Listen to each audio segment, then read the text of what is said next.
time right now is not for a contest. What I've heard Andy say very loudly and clearly is that he takes fiscal responsibility, takes economic responsibility incredibly seriously. Andy's done a good job in Manchester, he's done a great job during COVID. If there had been hustings, I think he would have shown up, Andy Burnham. More of a domestic focus about how politics is really changing and delivering people's lives.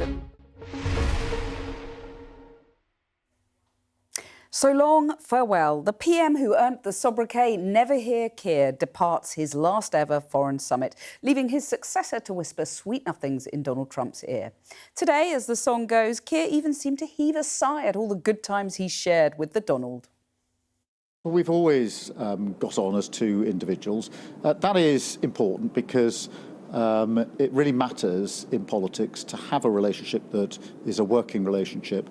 I'm really mindful of the fact that the strategic alliance between the UK and the US is hugely important in defence, in relation to our defence, our security and our intelligence. And he wished you well?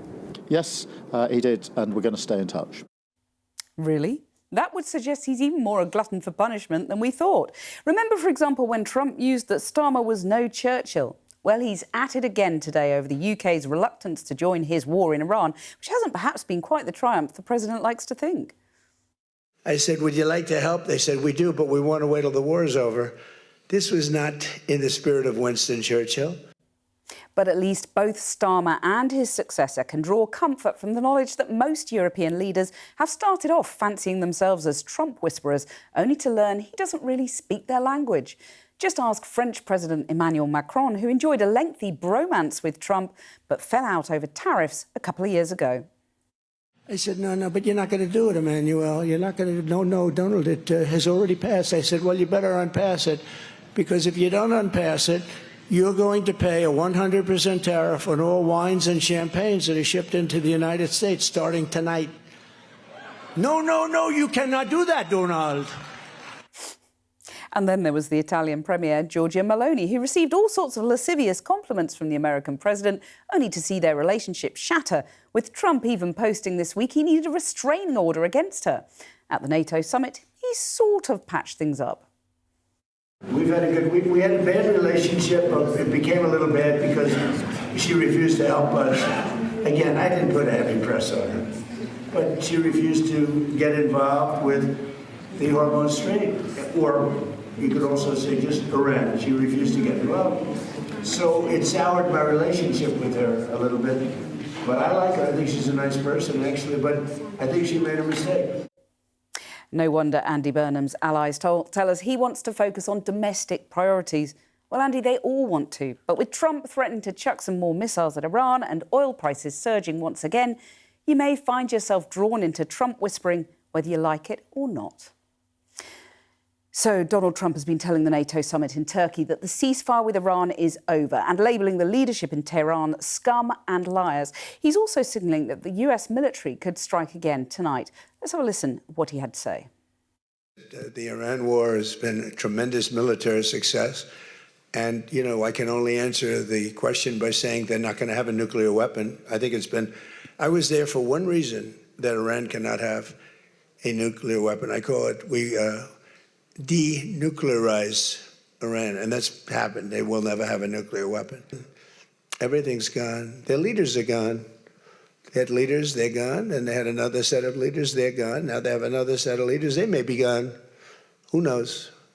And you know what? I may be gone too, because I'm their number one target.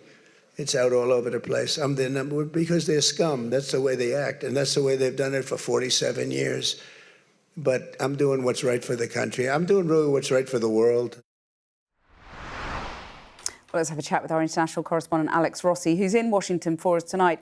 Alex, we're really getting a sense, aren't we, about how relations with Iran have really soured over the last few days. Yeah, it's really very hard to decipher exactly what is going on. What we do know is that there may very well be a renewed American military strikes on the Iranians tonight. Donald Trump said probably that could be the case. We know that there were strikes last night, and we know that the Iranians responded as well. One thing that is very clear, though, Cathy, is that the Memorandum of Understanding, this vague agreement that was negotiated 3 weeks ago as a kind of starting point to try and end the war, well, Donald Trump has, it seems, ripped that up. He says he doesn't want to waste his time with them anymore. And in terms of how he talks about them, think back. Only a couple of weeks ago, he was talking about the Iranians as being smart people, rational actors. Earlier in the day, we heard him say, I don't want to do a deal with them, but they're scum. You know what scum is? They're scum. They're sick people. They're led by sick people, and they're vicious, violent people. Now, later on, at his final press conference, he described them as loco, a little bit crazy. Where this leaves everything, we don't know. We think there may still be a window, an opportunity to restart negotiations, but when you are using that kind of rhetoric, it's difficult to see how this restarts. But we do know, of course, that Donald Trump doesn't want to see a resumption of a full-scale war. So what we're probably likely to get over the next few weeks is a demonstration of American military capabilities and this kind of stop-starting of this conflict. Well, and Alex, away from Iran, there was a lot of talk about how Donald Trump was going to mark everyone's homework when it comes to defence spending. So how will the rest of NATO be feeling as this summit draws to a close? Well, the bottom line is I think they'll be feeling pretty good. There was a great deal of concern and worry amongst the NATO allies that there would be or could be a big bust-up at this summit. That doesn't appear to have happened. Donald Trump initially arrived. He seemed to be quite fractious, started throwing grenades. Greenland came up and the fact that America should take it over, the lack of spending in terms of the allies, America being taken for granted and taken for a ride by freeloading Europeans. All of those tropes came up. But towards the end of it, Donald Trump appeared to have softened. During his press conference, he eulogised about the Secretary-General, Mark Rutte, and he talked about the final meeting when all the NATO allies were around the table, and he talked about the level of unity that there is now in NATO. He said that that was very good. He also described there being a great deal of love in the room. So I think although it was fractious, and I think although it got off to a difficult start, overall, I think NATO and the allies will be pretty pleased with the way it went. Yeah, breathing a sigh of relief. Alex, thank you very much for that. Well, as you can see, I've got my Wednesday sofa duo with me tonight. Labour peer Thangam Debonair, former Conservative Minister Lord Ed Vaizey. Welcome very much. But before we come to you, we have got someone else making a return to the sofa tonight, and it's former Labour Defence Minister Al Carns. Now, last time you were here, you criticised the government over its defence investment plan, and then a few minutes later, you rather dramatically ended up quitting your role. And defence spending has, of course, been right at the heart of discussions at the NATO summit over the last few days. And back here tomorrow is the deadline for those who want to throw their hat into the Labour leadership ring if they're going to stand against Andy Burnham. You haven't ruled yourself out yet, so we've got a lot to talk about, and we'll come to that specifically in just a moment. Let's talk about NATO first, though, because Trump has been praising the NATO members for getting towards that 5% target that he's set. You quit over the defence investment plan, as I've just said, but there is obviously this £5 billion black hole. How would you like to see that filled? Well, the reality is I think one of the reasons the NATO summit's been a success is because everybody has pledged 5% by 2035. That's 3.5% on defence spending by 2035 and then 1.5% on broader security spending. Mm-hmm. That's a huge target to get to. Huge. I mean, just to put that in perspective, we're currently spending 2.6% on defence, so we'd need to spend an extra £25 billion a year to reach 3.5% by 2035. There is that black hole in the defence investment plan. So on current plans, about 2.7% by the end of 2030. Yeah. That means you've got to add 0.8% by 2035 over 3 to 4 years by the time it's realised. That's a significant uplift in a very short period of time. And the current pledge isn't funded. So to come back to my question, how do you fund that black hole? Well, I think it's exceptionally difficult to do, and I think the next Prime Minister is going to have a difficult decision to make. But I do think it's about, as I said previously, about making every government department more productive and more effective in its delivery, because we're spending a huge amount of money on a variety of different things. And if you make them 10% more effective, you would have the fiscal headroom to do the things that you need to do. But just to put the other argument, I mean, the UK is now the third largest cash spender in NATO, behind the US and Germany. Do you think there is public support for cutting other budgets like schools and hospitals, which is what Keir Starmer's suggested doing to fund that, or part fund that defence? Yeah, so the two things on that. One is that the SDR mentioned a national conversation. We need to be really clear and concise. The Strategic Defence Review. Yeah, so we need to have a really clear and concise discussion with the population of the threats we face, ranging from £15 billion worth of cyber attacks all the way through to 30% increase in Russian subsurface and surface activity, to the Middle East we've just heard Trump talk about, and how that's going to affect us here in the UK, whether it be ammonia prices on fertiliser, all the way through to liquid natural gas. It's going to affect us and affect every individual across the United Kingdom. So we've got to have that national conversation. And then the second bit is we need to work out how we're going to effectively spend more on defence, but not just on bombs, battleships and bullets, on national resilience as a whole, which is actually a much broader perspective when you look at defence than the capabilities we always get dragged down to talking about. Because, yeah, when you came on this sofa last month, you know, you talked about the Defence Investment Plan being not fit for purpose, but also spending money on the wrong things. And you said you wanted more spent on things like drones. Since then, the new Defence Secretary, Dan Jarvis, squeezed an extra £1.5 billion out the Treasury and the largest ever drone investment plan. Do you think he's done a good job? I think we are absolutely, there's really positive steps moving forward. There's $5 billion going in on drones now. That's $1.25 billion a year over the next 4 years. Out of quite a big £30 billion equipment plan, where a big chunk goes to nuclear. So I think it is the biggest spend we're putting on drones in a long time. I would like to see that go further. I think we, sort of the 3% by the end of this Parliament is the floor. You've then got to get 0.5% over the next 5 years. And then again, we've got to talk about the 1.5% on top of that people, and we've pledged to within NATO, to spend on broader security projects. That brings me back to my first question, which you didn't really answer, which is on how do you fill that black hole? I mean, since you quit, you've set out some interesting ideas on, for example, welfare.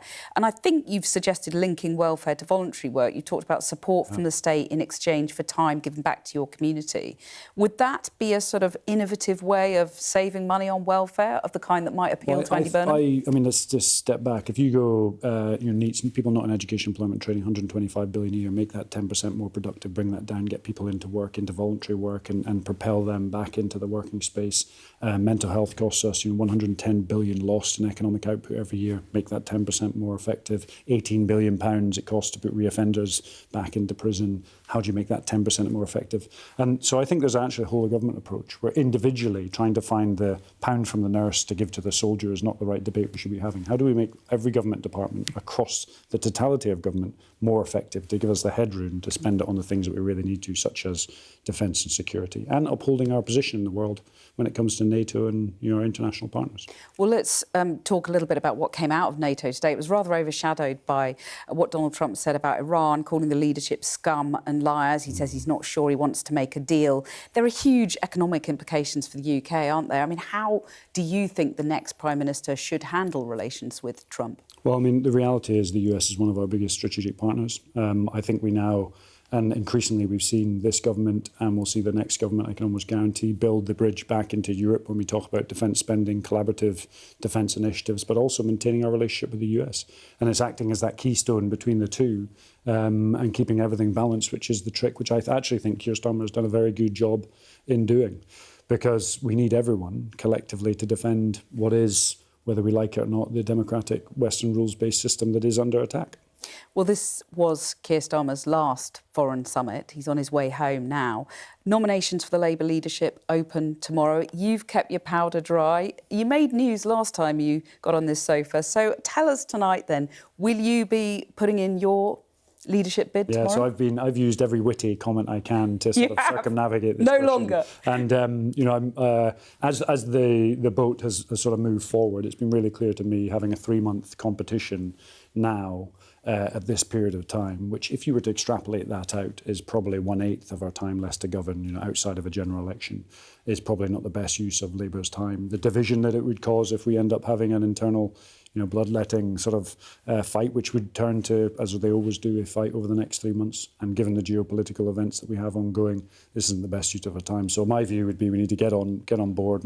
Andy's done a good job with Manchester. He's done a great job during COVID. He's seen the Manchester arena attack and dealt with that very effectively, and the economic trajectory of Manchester in a positive way. If you can do that at the local, the regional level and the national level, I think that's sitting in the right place. But going back to the sort of theme of this conversation, we've just seen international politics playing out in NATO, the international sector, the defence sector, and our position in the world is going to be critical to our economic growth, and we need to focus on it as we move forward.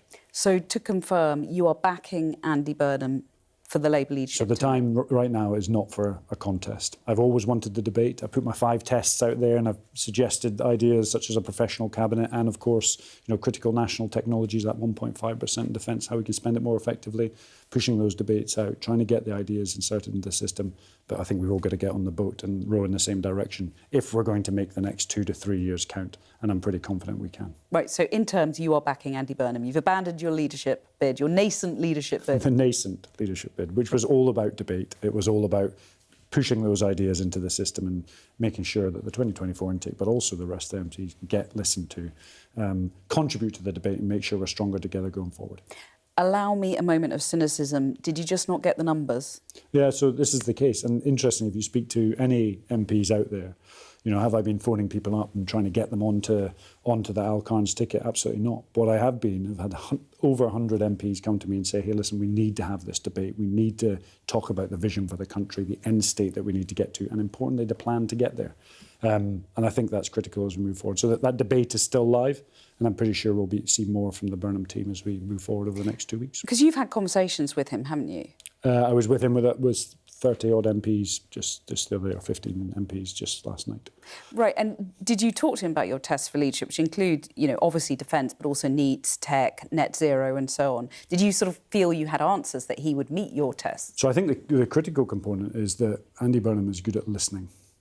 He's listening to everybody, and he will take all of the different ideas, of which he will have thousands, coming from various different sectors of the Labour Party and indeed the professional tapestry across the UK. He will then need to pick which ones he's going to move forward. He's got a very good team around him, James Purnell. Some of his financial team are really, really good. So I'm pretty sure they'll make the right decisions and move the country forward. The discussion we had was, around youth strategy reform, because obviously Nigel Farage had just resigned and then rerunning against Binface. I'm from Birmingham, so I always say back the bins. And so there was lots of discussions like that, but none of it was into the detail. Would you like to serve as his Defence Secretary? No, I think Dan's doing a fantastic job. I have a huge respect for Dan. I didn't resign for reward in any way, shape or form. I resigned on a matter of principle. I'm here to serve the country. I've always said that. I'm true to that. And, if that means another job, then great. If it doesn't, then I'm really happy in the backbenches and pushing on things that I really care about. So you think he'll keep Dan Jarvis as Defence Secretary, or should do? It will be down to Andy who he keeps and his collective team. Every Prime Minister needs to decide on his team around him. What I would say is Dan is doing a good job. Dan's a very well-respected man in the military and a very capable pair of hands. He's got your backing. So Labour, what you mentioned Nigel Farage and Count Binface, obviously his main opponent. Is it a mistake? I'll bring in the sofa duo at the moment because I can see you two busting to get in. But is it a missed opportunity, given that Andy Burnham took on reform in Makerfield and won? Is it a missed opportunity for Labour not to try and have that battle again in Clacton? I mean, this was a political move to try and circumnavigate scrutiny on finance. And if everybody had run, it would legitimise this race. The fact that you have Nigel Farage, the leader of a reform party, running against Count Binface just shows the total farce that it's become. And I always say, back the bins. Let's go for it. Come on. Well, you talked about you're from Birmingham. You always describe yourself as a lad from a tough part of Aberdeen. This is what Nigel Farage has billed as a people versus the establishment election. I wonder how you've found the Westminster establishment. Well, remember, I've been in and out number 10 and MOD for probably the last 15 years of my career on and off. So I've seen it firsthand. I've seen 3 different Secretary of States, 2 different PMs. And I know what it's like when you hit the system and the system hits you. And I think in some cases that hit our government quite early on.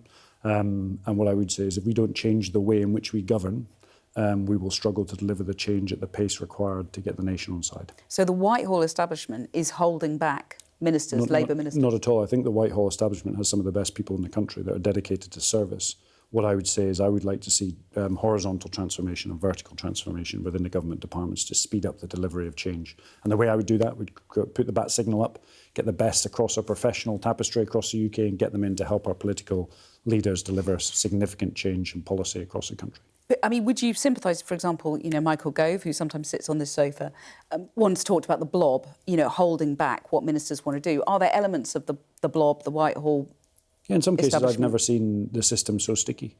The ability to get stuff done. I mean, you're talking about the MOD there. Well, just the collective, but on the same hand, you have some amazing civil servants. Let's just have a think about this. So, professional politicians very good at wielding the political machine. In the civil service, we have some domain experts and also experts in process. Where are the domain expertise? So I keep saying, bring in a professional cabinet. Some of this has been tried before, but that's often at the horizontal level, at the very top of government departments. And then give them directors and slot them in vertically, horizontal and vertical integration, and you will find that the system will speed up. Well, stay there for a moment, if you would. I'm just going to bring in our panellists here. I mean, you heard it here first, that, Al will not be running for the leadership. He's got lots of ideas. Is it a shame there's not going to be this contest? But the Labour Party is a team. And I welcome Al's service to his country, both in the armed services but also in Parliament. And he obviously has a very clear notion of public service, for which I am profoundly glad to hear. And that notion of service goes with him wherever he's sitting in the House of Commons. And he's just said, he wants to make a contribution to the issues that matter most to him. And I think that's great. I think, for instance, the fact that Al's picked up, you picked up the issue of young people not in education and employment or training. That is an issue dear to a lot of politicians' hearts, and solving that, building on the work by Alan Milburn, looking at how we get young people into training, into those vocational jobs, so that they can actually get into work and have a future, because we know that young people who get stuck on that for too long never end up working. I think those are the sorts of ideas that Al will be able to contribute from the backbenches, from the front benches, wheresoever he ends up. And Al was actually the last obstacle to Andy Burnham becoming Prime Minister. So that's it now. We can talk about Burnham will become Prime Minister. Yeah, although I believe we have a hustings. What's that going to look like? I don't know. Will Count Binface be there? I don't know. I mean, the Count Binface thing. Sorry, I have been smirking while you've been talking about Binface, because there's just too many avenues to go down with Binface. Like, if he wins... Bins are in avenues. Bins they so are. Normally back alleys. But if he wins, will he take the oath with a bin on his head? You cannot wear a hat in the House of Commons. Does it count as a hat? Or is it a bin? What will happen when he does his first interview? You know where Clacton is. He can't take it off. He can't take his face off. He looks like a bin. You shouldn't discriminate. Yeah, you're right. That would be binning. Yeah. Listen, Ed's right. You wanted a selfie with Al before this show. I hope I'm not breaking a confidence, but I mean, you were a bit of an admirer. You seem disappointed. Yeah, I'm a big fan of Al, and I have an ego wall where I try and get pictures of myself with all Prime Ministers. It's his ego. I got my picture with Keir Starmer about a year before he became Prime Minister. That's proudly hanging on my ego wall. And I was about to sign Al's nomination papers here and talk about the kind of reforms that need to be taken by any government, frankly, whether it's Conservative or Labour. And I don't want to ruin Al's career, but listening to him talk, I think he would. If there had been a hustings, I think he would have shown up Andy Burnham, I think. I mean, I know Al and Tangham cannot be disloyal to their next Prime Minister, but I don't think Andy Burnham has the kind of depth to fix the challenges that Britain faces. And I think Al's thesis is one that I completely subscribe to. The thing that is wrong with this country, which is a fantastic country, is that government no longer works. I have a kind of glib line, but it makes a point, which is we should abolish all government departments and have government by task, which sort of echoes what Al was saying about vertical and horizontal integration. We have got to get on with fixing the problems. And the debates in this country about policy are so superficial. Even the debate about defence, like having 5% is a magic cure-all. No, it's not. It's procurement. It's the fact that we can't fix our submarines. It's procurement. Because our lifts don't work in Faz Lane. Yeah. There's so much basic stuff that needs to be fixed, and you need people who know what they're doing, who are tasked with getting on and doing it. Andy Burnham has said government,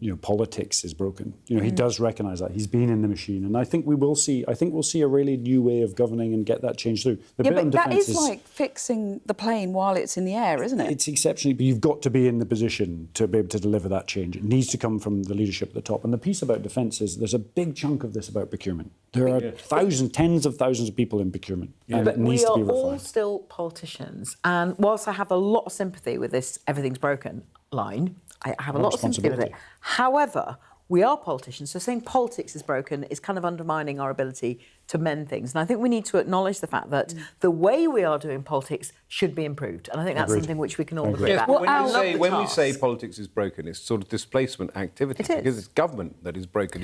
That's there's different. a bridge in Hammersmith that cannot be repaired. That's government. It's a That's joke. not politics. It's government. But It's government this decision-making. is where we get into the theory of leadership. You know, if a leader sets his direction and her direction, drives it through the system should respond. It the should. system doesn't respond, and the way of governing is broken. And I would argue that needs change and reform to push the drive forward. But I'll just finally, so it's no leadership bid, we've learnt tonight, but in future, you still hanker after the top job? Well, I always say anyone who wants that job doesn't understand it. I generally mean that. My view is we must, all of us, work collectively to ensure that we don't end up with a reform government in 2029 and then, unfortunately, then ebb into the breakup of the United Kingdom and Scottish independence by 2031 because they see reform as an English nationalist party. So I want to see the return to centre politics, sensible politics and really serious times, as you've just seen in the NATO summit. Well, while I've got you all here, I just wanted to bring you a little newsline we've had sent through from our political editor, Beth Rigby, who's on the plane travelling back to the UK with the Prime Minister from that NATO summit in Turkey. Beth tells us that President Erdogan gave personalised revolvers to all of the leaders attending the summit, complete with, get this, live rounds of ammunition. The Turkish president went as far as giving them export papers for each of the guns, which had their recipient's name inscribed on them. Keir Starmer, we're told, has not taken the gun home with him, as it would have been illegal to bring it back to the UK. So instead, it was left behind for decommissioning. Beth tells us that, according to a military attaché, it was, quote, a revolver like a Colt 45. Al, It's the pearl-handed revolver. It's a joke. This wouldn't be the first one I've been given as a Did it gift. come with its own bottle of whiskey as well? Isn't that wild? Well, I mean, get it deactivated and put it on the wall. It's Oh, wild. you think he should have kept and Well, got it deactivated? if he's left it behind, it'll get deactivated. They'll make it inert, get rid of the ammunition. It becomes a trophy thing like you see on the wall of army messes around. It's around an the world. ornament. Yeah, of course. Oh, my Lord. This is what we were missing if you were to run for leader. But thank you very much for sitting on the sofa tonight and making that news, and we'll get you back on. Lots more still to come. We're going to be talking Nigel Farage next. Well, yesterday, of course, was dominated by Nigel Farage's announcement from a TV studio at Reform UK's headquarters that he was triggering a by-election in Clacton in Essex. The Reform leader is being investigated by the Parliamentary Commissioner for Standards over a £5 million donation from crypto billionaire Christopher Harborne, and has also suggested he's facing a separate investigation over support he received from aristocrat and convicted criminal George Cottrell. Until today, Mr Farage hadn't answered any questions since those latest reports first emerged in the Sunday Times over the weekend. Today, he's been campaigning in Clacton, where he gave what was described as an exclusive interview to GB News, the channel on which Mr Farage is also a presenter. GB News then conducted a separate interview with him, consisting of one question, which was then shared with UK broadcasters as part of the so-called pool system. This is the full interview we received. So, a question for the pool. This by-election's been branded a vanity project, a stunt, pathetic. Why have you called this by-election? And why won't you apologise for your finances? Why didn't you declare it in the first place? Well, number one, I have nothing to apologise for at all. I haven't broken the law in any way at all, and I'm firmly of the belief, backed up by strong legal opinion, that I have not broken Parliament's rules either. However, as a result of constantly being referred and complained about, it now would appear from the media pylon and from the political party pylon that I'm guilty of virtually everything. I'm being painted out to the people in this constituency, frankly, as being a crook. Well, I tell you what, I don't think Sky News or anybody else should be my judge. I think the voters here in Clacton should have that opportunity. And as for the other parties, the Conservatives got over 30,000 votes here in 2019. They don't want to stand. They know, well, you know why, because they'd lose and lose badly. Well, Thangham and Ed are still on the sofa. Thangham, what to think about all this? It's so hard to know where to start, isn't it? I mean, he refers to he hasn't broken the law. He's being accused. What? He's being referred to the Parliamentary Standards Commissioner for breaching parliamentary rules. He could cooperate. That was another option he had. If he's so sure of his innocence, cooperate. That's what every smart MP does. Cooperate, hand over the evidence, let the investigator check, and if he hasn't broken the rules, that's that. Game over. Now, he is spending the summer, as Rachel Reeves so wonderfully put it, talking to a bin. Talking to a bin, which, if the bin is elected, will have to come into Parliament and take the oath, as we've been discussing. The bin's not going to be elected, though, How do we know? This is a mad time. He's had to find his way to Clacton, which must have been difficult for him, because I don't No, think he he's been goes there very regularly. often. That's not Does he? true. How regularly? Once Apparently. a year? Once every 6 months? Way more than that, we're told. Prove it. Reform I mean, says. let's prove it. I mean, also, he doesn't seem to like Sky News very much, which is odd. I don't know what that's about. It seems a little bit petty to me.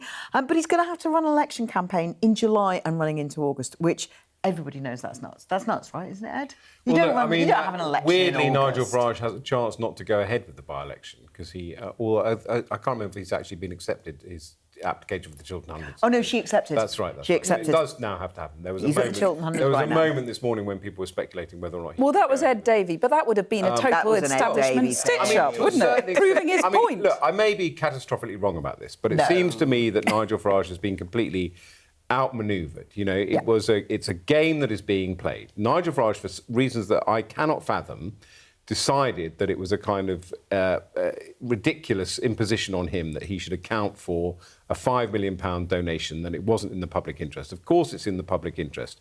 He could have simply said, OK, the rules were unclear, I understand why there's an investigation, I will allow the investigation obviously to run its course, and if I've done something wrong, I'll apologise and take my punishment. But instead, he decided to say it was nobody's business. Then he got himself in a hole. Now he's decided to call a by-election. I don't think reform, it occurred to them that the main political parties would not stand against Farage. They are not going to do that. Now, Farage has a narrative, and you saw it in that clip, which says, well, they're too frightened. So I've won my case. I don't think that's going to play. And I think if he does stand against Count Binface, and it's going to look ridiculous. And I think the danger for Nigel Farage is that if you start to look ridiculous and people start to laugh at you, you are in deeper trouble even than if you are found guilty perhaps of breaking parliamentary rules. The attention will now be even more. He will have more attention on his alleged breach of the rules. And he's made some really personal attacks on journalists who were doing their job, who, you know, the Sunday Times who broke the story have done stories about Keir Starmer, stories about numerous other politicians. The idea that this was politically motivated is ludicrous. Well, he said it was a labour story. Well, actually, you're both former culture people. No, of I'm one well, sort or the other. He was the real thing. Thingies, Well, you've both fished in that pond. Do you have any sympathy with his No, I don't. claim that... Well, let me just finish the question. I have no What you're going to sympathy. say. We know what you're going to say. Go All on. of us have uncomfortable moments with newspapers and journalists and so on. But at the end of the day, it's a free press that counts. We've seen what's happened with And they're Prince doing their Harry job. yesterday. They're doing their job. They are doing their job. And, you know, I always say that. The press can be incredibly annoying, but the alternative, a regulated press, a press that's frightened to follow up stories. You know, sometimes as politicians, we always think, oh, you've got the emphasis all wrong here, or if you're a minister and you actually know the facts, you often see reports where you just say that's so off beam.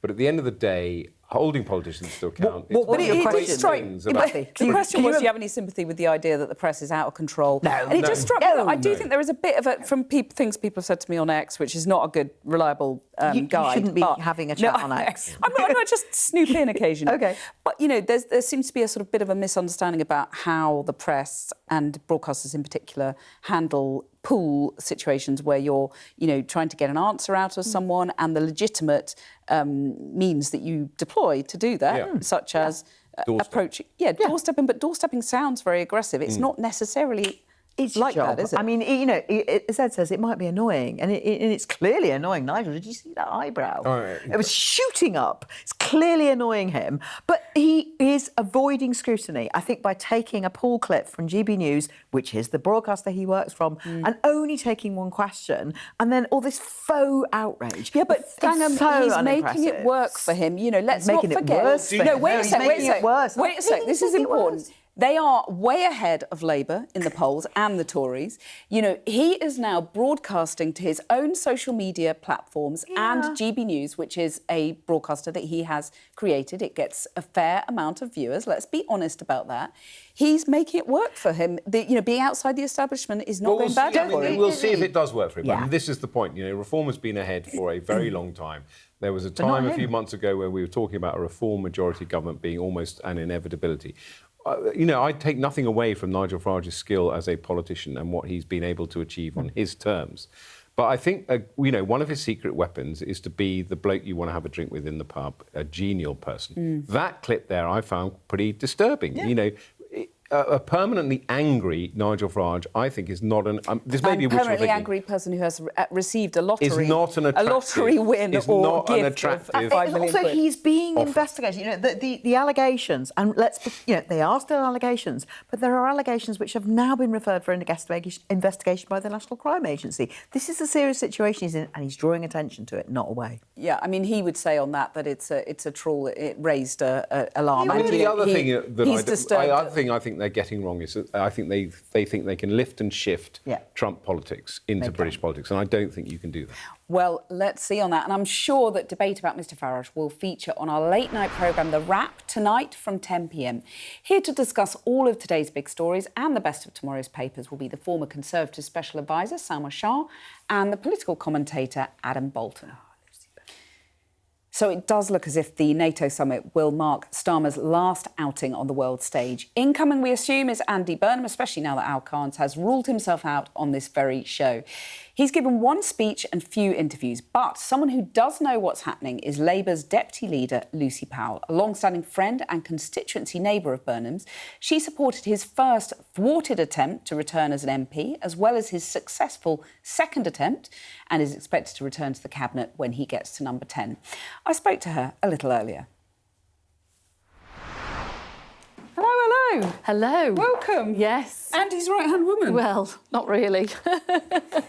There are many right-hand women. There are. Of which you are one. I'm my own woman as well, Cathy. Good to hear that. Lucy Powell, you're one of Andy Burnham's key lieutenants. The team is having access talks with the civil service. Are you daunted by the scale of what's ahead? Well, I'm not involved in those. You know, I'm deputy leader of the Labour Party, and yes, I'm an old and long-standing friend of Andy's, and of course, you know, we're all working towards what comes next and the sort of transition and making sure that's as smooth as possible, because there's a lot to do, isn't there? There's a lot to do. We've had a good 2 years of Labour government. We've got a lot done, a lot to be proud of in that time. Now we're moving into a new phase where we can hopefully really get across our message, our purpose much more strongly, and take on the challenge of Nigel Farage and reform, because that is a key issue for my party and for the country as well. So that's what we're focusing on. So is it going to be about the message changing or the policies changing? Oh, well, I think what you've seen, look, if it is going to be Andy Burnham, nominations haven't opened yet. They open tomorrow. We still have a process to go through, just to sort of caveat it with that. But I was at Andy Burnham's speech last week in Manchester, my constituency, and I think he set out a very, strong and compelling vision for how he wants to rewire the way the country works so that the economy and the country and the state, is much more in service of communities right round the country and ordinary working class people. That's been Labour's agenda throughout, but we haven't been doing that in a fast enough pace, in a bold enough way, and really, I think, with the clarity that people want to see us doing that, so that they understand that is our purpose. I'll come back to some of those details in just a second, but, we're leading the programme today on what's going on at the NATO summit. Keir Starmer is on his way back. It's his last NATO summit. Now the job of handling Donald Trump will fall with Andy Burnham. I take your point, it's a formality of the nominations and so on, but we're all assuming that he will be Prime Minister. How is he going to approach that, handling Trump? Well, I've not something I've discussed with him, actually, at all. But, I mean, look, America is an important ally to us, has been important trading partner, important ally. But, of course, there have been differences in recent times as well. And I think it's fair to say that Donald Trump is quite unpredictable. And, it's hard to know what's coming next with him. And that is something that's hard for the rest of the world to manage. So, Andy will take the approach in the national interest, as I'm sure he will. But I think he's been quite clear that his focus is really on domestic issues. Keir Starmer says it's not going to be possible that he's going to have to spend just as much time as he did on diplomacy. Do you buy that or not? Well, of course, the two are interlinked. I mean, what's happening in Iran at the moment, which, Keir Starmer took the decision to keep us out of, absolutely right to do that. But getting the Strait of Hormuz reopened, getting trade and maritime movements back in place, make sure that then we've got lower prices here at home. And so, of course, things that are happening around the world do affect us here at home. So the two do go hand in hand. But there'll be more of a domestic focus. I think there'll be more of it. That would be what I would imagine. There'll be more of a domestic focus about, how politics is really changing and delivering people's lives, so that people can see it on their high street. Andy's talked about the high street, in the way in which people get around their areas, the job opportunities, reindustrialisation right across the UK. That's the agenda that he was setting out last week, and I think it's a compelling one. I mean, you're right that the domestic and the diplomatic agenda are completely linked. So when you come to defence, for example, Trump's been very frustrated with NATO allies about the spending on defence. Do you think the argument has been made in the UK to get to 3.5% of GDP spending on defence at the expense of schools and hospitals? Because, I mean, that's what's being sort of proposed at the moment. If you look at that plan, the Defence Investment Plan, Keir Starmer is sort of part funding it by a 1% cut to capital spending, and that includes schools and hospitals, doesn't it? Has that argument been won? I think it's mainly from other places, actually. I think it's more on some of the energy investments and other things. But we are in a very, very volatile and difficult world, and these things are having a real effect on us every day. I think maybe we haven't made the argument strongly enough about the nature of the threats that we make. I heard John Healey talking about this the other day, and I thought he did that, very well. That people need to, I think, really appreciate the cyber attacks that we get every single day from Russia and from other sort of state actors. That the nature of the threat, looking at our data links and under the sea, and trying to disturb those and disrupt those is not the same kind of warfare or the same kind of threat that we used to face. And we do need our defence and security, and that's across all of those areas, cyber, technology and other things here at home. We do need to make sure that they're fit for purpose with that. So if you were Education Secretary, as has been suggested, I know you won't comment on tittle-tattle. I really don't, no. But if that happens, you'd be happy to play your part and see some of the school building budget, put aside for defence spending? Well, look, I think it's a whole government, it's a whole country kind of challenge, isn't it? We saw Marks and Spencer's, Co-op, Jaguar Land Rover, all suffering from these big cyber attacks. We haven't seen exactly where they've come from, but I think we can all sort of hazard a guess with some of that massively disrupts. Our NHS is subject to that. All the time as well. We're seeing these, that our country is under attack, our public services, our public data, all the things that we rely on, these are under attack every day. And so we do have to protect those, and that is in the interests of every school and every hospital as much as it is in every business as well. But, by signing up to the Defence Investment Plan, as Andy Burnham has, that's a spending commitment. And there's lots of spending commitments that he's sort of made in the last few weeks, including he's not going to ditch the pensions triple lock. So he has floated replacing council tax with a land value tax, for example. I wonder if people in London and the South East are right to be fearful of what's coming down the track. Well, look, I mean, I'm certainly not going to write his budget or write anything, or write anybody else's budget, or all of those things. These are issues which Andy and whoever's coming, if it is Andy and whoever's coming into government, will want to take forward. We've had a Labour government for 2 years, and I think what Keir and Rachel can be proud of is that they have stabilised the finances after those very torrid years of the Tories, with high inflation, high mortgage rate, higher debt repayments than were necessary. They've had to take some difficult decisions around tax and spend, which, you know, of course, there are always winners and losers when you take those decisions. But you're a Manchester MP, you know, is council tax unfair to people in the north? You know, should people in London and the South East, you know, pay more for their houses which are worth more? Well, I mean, council tax is quite unfair, you know, and there are properties and there are places right across England where council tax is significantly higher for a house that's worth a lot less. But, you know, these are things that any Labour government would look at over time, but there's no commitment to doing that. But there is an injustice there that you think Andy Burnham will want to address. Well, no, I don't. No, and you're putting words into my mouth, so I'm not saying that. No, look, there's lots of unfair. You can't, you know, correct all the sort of unfairnesses in any one budget or overnight. You've got a balance of a range of things, from, you know, huge demands on public spending, from defence and public services and all of that. We're also still paying significant amounts of money in debt repayments for all of those years of economic mismanagement under the Conservatives.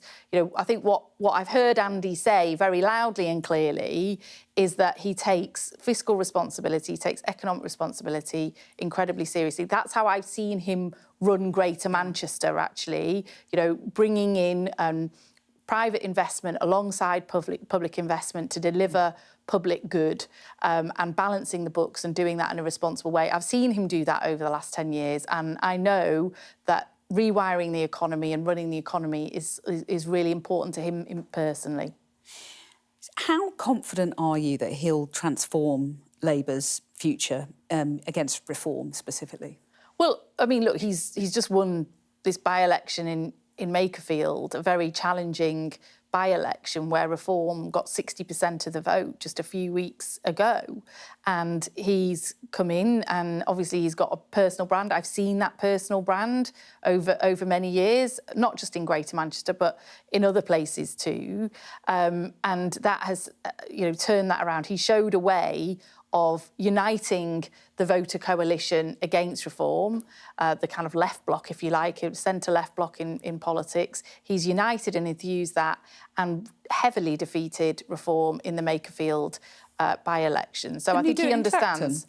Well, we're not going to engage in this ridiculous farce of a by-election that you know, is all just about distracting attention away from the very serious questions that Nigel Farage has got to answer. But if the Standards Commissioner eventually finds against Nigel Farage, there'll be a second by-election in Clacton. Presumably you would then field a candidate, would you? Well, that would be a very different type of by-election, and that's why, you know, the Standards investigation will continue. He's not going to evade that just by calling this by-election. Yes, it's paused in a sense for a time that the by-election takes place, but then, you know, it's very clear in the rules that will continue. That's happened with previous members of Parliament as well over an election period. And I'm not going to prejudge what the Standards Commissioner finds with that, but he takes his responsibility incredibly seriously, and I know he'll look into these issues. So yeah, there could be a Standards Committee report later, perhaps early next year or next year, that could lead to the sanction of a recall petition and potentially a by-election. But I think a by-election... And you'd expect to stand in that? Yeah, absolutely, yeah. I mean, of course, Reform may implode if, you know, the allegations against Nigel Farage are upheld. Wouldn't there then be an argument for Andy Burnham to use any poll bounce to go to the country as a whole, have a general election?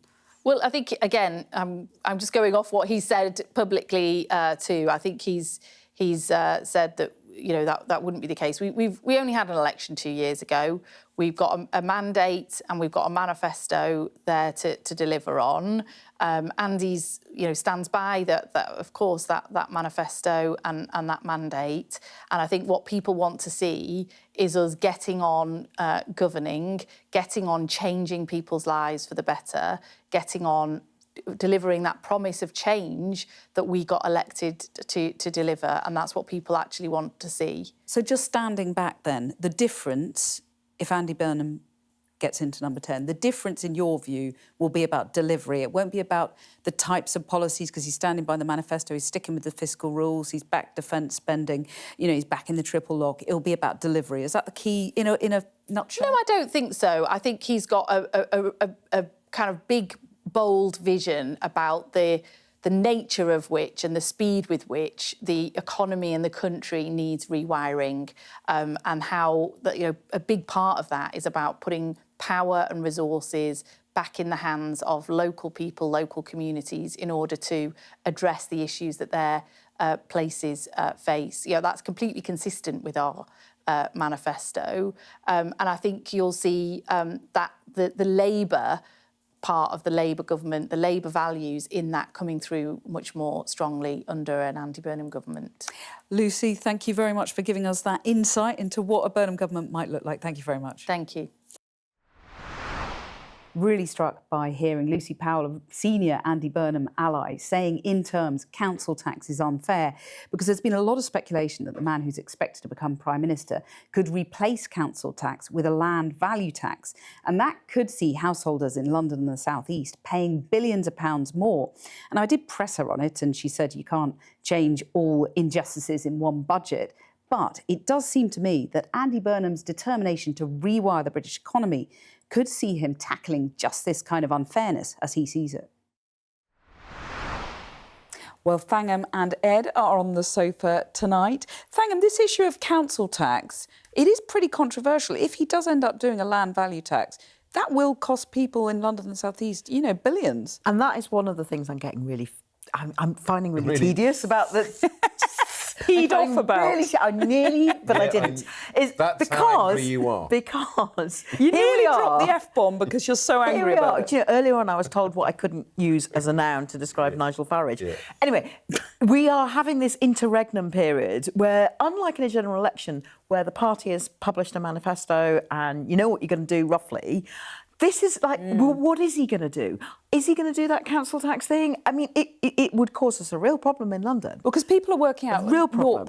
0.68%. You did We'll maths. say it's nearly 1%. It's a lot more money. Potentially. What is? If he does this land value tax thing. Yeah. Because I have actually got so this. Much speculation. I'm going to just get the details It's really here. tedious. We're speculating about which minister it will be and which chancellor and what is he going to do. I would just love to know what are we going to do, and then we can get on with it. The theory behind the council tax is obviously that there is a link between the effectiveness of your local council and the council tax you pay. So Tory councils in London will tell you that the council tax is low in places like Westminster, even though you're living in a huge and that house, is unfair. Because they have been efficient with their council services. But it has always struck me, the people who rule out a kind of mansion tax, it does strike me that you get into the top band at a relatively low value in terms of the house prices in London, and then so you have houses that are worth, quite a lot of money compared to houses in the north, but then houses that are worth 20 times more still paying the same amount, and that does seem to be quite odd. Let me get you those figures that I promised you. So Burnham supported a fairer share campaign which proposed, it talked about a £6.5 billion redistribution from a 0.48% levy on properties, and it was going to be more if it was a second home. That's quite a lot. People are quite worried about that, aren't they? It's quite a lot of people who would pay quite a lot more money without necessarily being able to afford it. In fact, quite a lot of people who will have bought their house 20, 30 years ago, people who are perhaps now in a pension and bought their house at the time. And you could also have people who are paying high mortgages and suddenly are paying the equivalent of the rent that they would pay if they were renting the property. So it's a real political repercussions of that. Is it poll tax? Toxic. Yeah. He said toxic. I said huge. Yeah. Hugely toxic. Hugely toxic. I think we can agree on that. Can you agree that he's not going to do this? I don't know what he's going to do, and I wish I did. I mean, that's part of our problem, and I really want this period to There has to be an element of revaluation, but it's incredibly complicated, and also trying to keep track of house prices and so on, if you're going to levy a percentage levy, is very complicated. We're going to be talking about this again, I have no doubt. Thank you both very much for joining us on the sofa. It was quite an explosive show. And it was amazing. Breaking news all the time. All the time. And before we go tonight, I'm going to leave you with the news that birds, beetles, sharks, seahorses and this beautiful swallowtail butterfly and the UK's only native crayfish are set to benefit from millions in funding. Natural England is giving £60 million to help recover more than 350 threatened species. That is it for tonight. My thanks to Ed and Thangham. See you again tomorrow at 7 p.m. Good evening.